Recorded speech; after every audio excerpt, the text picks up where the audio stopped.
And it's on. Thanks.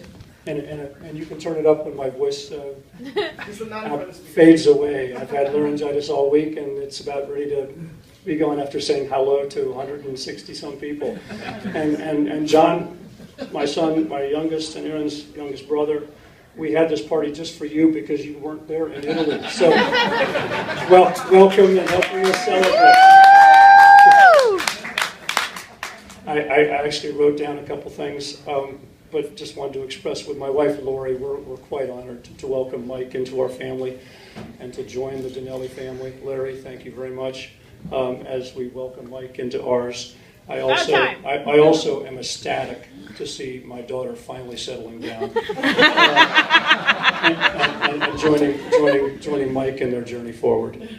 As most of you now know, for the third or fourth time, Lori and I were planning and did celebrate our 40th anniversary last October in Tuscany, Italy.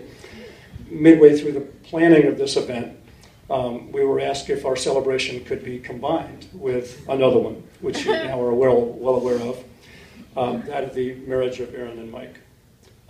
With modest rearranging, it became the welcome focal point of the trip.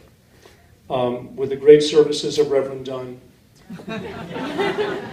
Aaron and Mike were married in front of the family and a small but very lively group who danced until 3 in the morning at this wonderful villa in Tuscany from the States and from Italy alike. So it was just absolutely fabulous.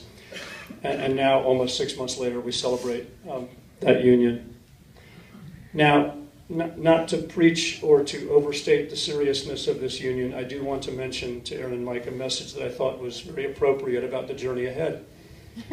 At the wedding of Aaron's cousin, Alex, and Katie, Reverend Dunn's son and daughter-in-law, who are here tonight, another minister spoke a message most appropriate of the importance of love when love is most difficult.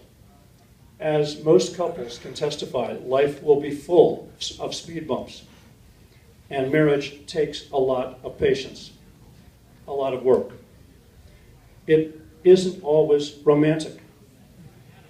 A partnership will strengthen when your partner feels most admired, more admired than judged, more respected than criticized, and actions, not verbal communications, actions speak the loudest.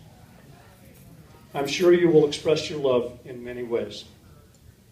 So, enough of my awkward verbosity.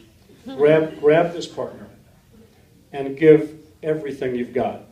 And so much more will come back to you in return. My love to you both.